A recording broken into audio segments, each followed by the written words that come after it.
Salutations all, and welcome to Basic Public Speaking. I am your professor, Christy Thomas, and this is the video for week 3, which are the dates January 23rd through the 29th. I would like to start this off and say thank you for your intro speeches. I will start diving into them and checking them out and getting them. Hopefully by Friday I will have all of it uploaded graded wise, but I look forward to watching them and getting to know you. All right, let's move into it, shall we? So again, this is week 3 and the dates are the January 23rd through the 29th. I know, I just said that. I like to repeat myself. So this is kind of a combined week. We pretty much have 2 lessons, but they're not crazy lessons. So the first main one is informative speaking.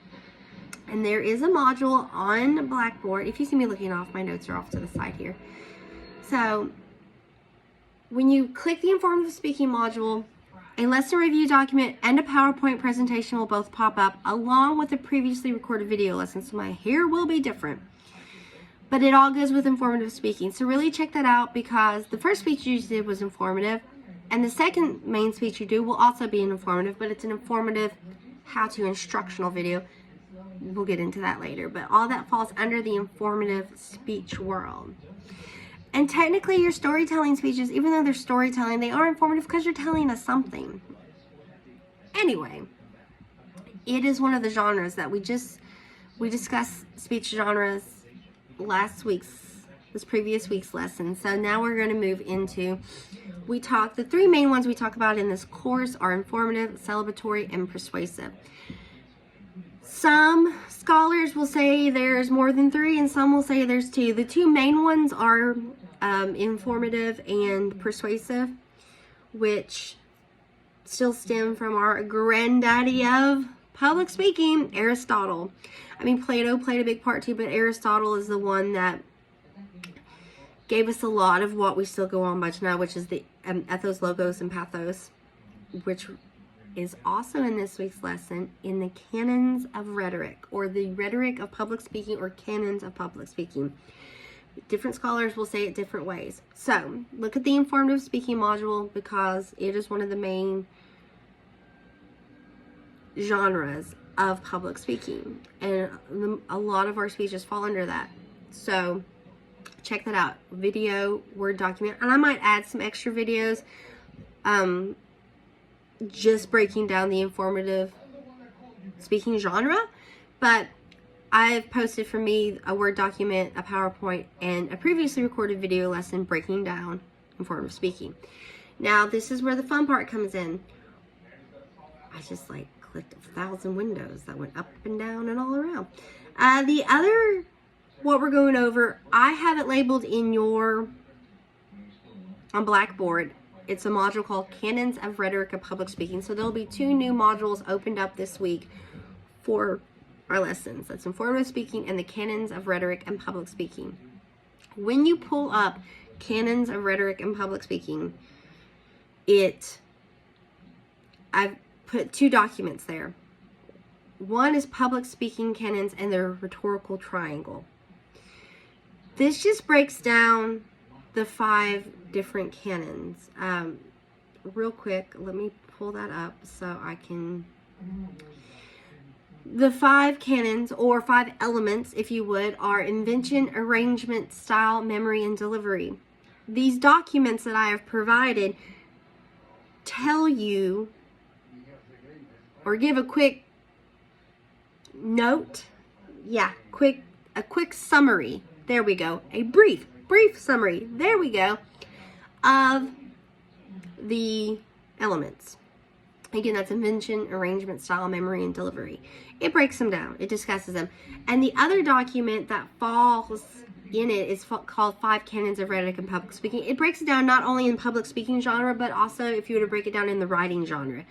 Because I don't want to say the 2 are interchangeable, but a lot of the things that we learn from our granddaddies of public speaking also go into the written word.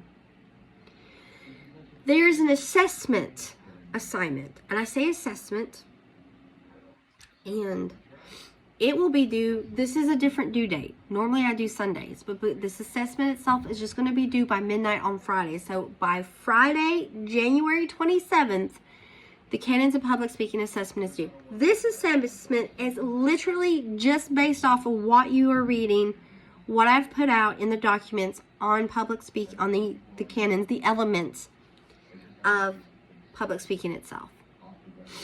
So I give you the list and it breaks down. Now when you pull up the assessment, let me pull it up here so I know what I'm, when you pull up the assessment document, you know, you click it, and I find it's easier sometimes for me to create a document and you just click the link. It gives you that first element, it gives you the list of elements. There's 4 questions. So the first question is, what are the 5 canons or the 5 steps you need to follow to develop an effective presentation? I already give you the steps. It's pretty much there. You just kind of have to write an example for each of them. And again, there are 2 documents that I provide you that give you summaries of these. This assessment is just used based off of that, because we'll go over this assessment again at the end of the semester, because we go over these elements in depth in more detail throughout the course of this class. All right. So you just kind of give an example for each. The second one is, how do the primacy and recency effects influence the introduction and conclusion of the speech? You kind of give a quick example of that. Again, all this will be in those documents I'm providing. 3, following a relevant pattern of organization for your topic of your speech is important to ensure you create a higher level of understanding for your audience. Explain how you would organize your information using this pattern. Okay. What do I mean by this terminology? Just like in writing, and we discussed this in more detail throughout the semester,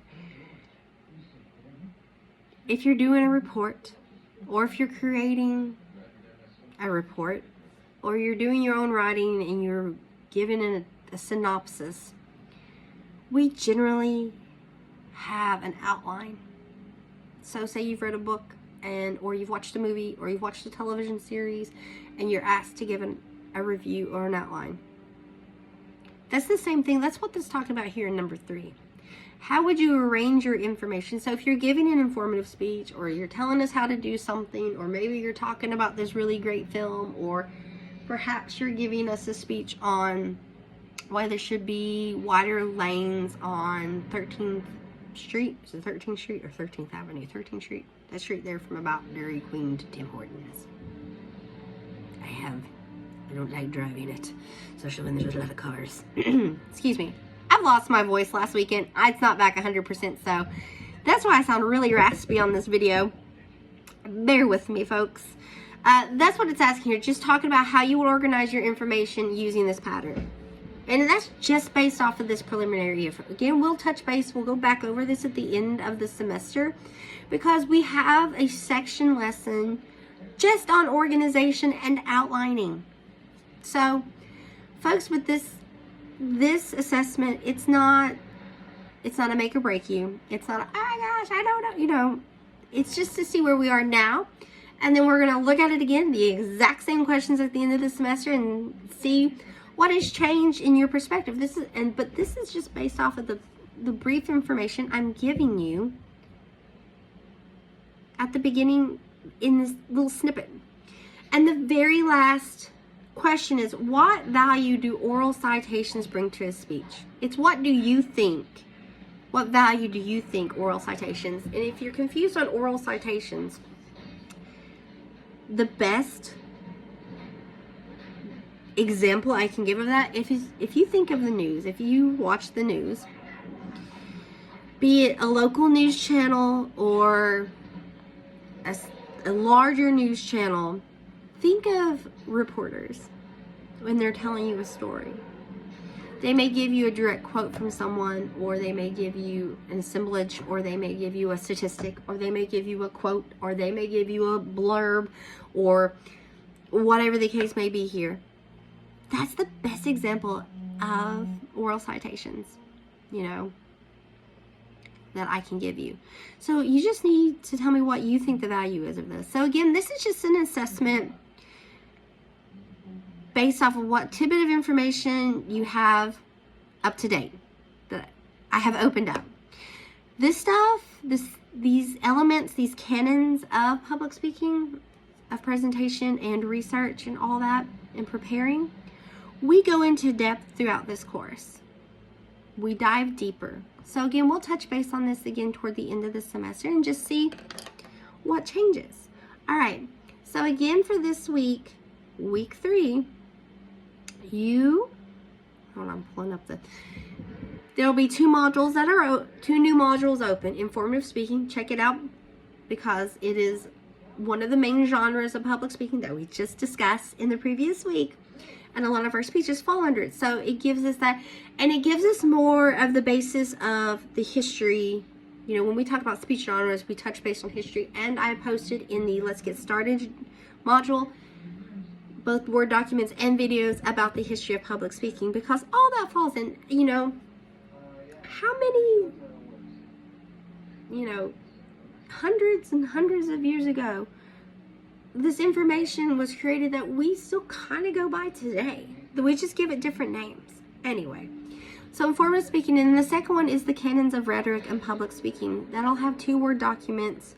The public speaking canons and rhetorical triangle, use it just in terminology of public speaking. The 5 canons of rhetoric in public speaking, also throw in writing, how it comes into play. And the rhetorical triangle, we have talked about it before with Aristotle. It's been in the history. It was in speech genres, but that's the ethos, pathos, logos.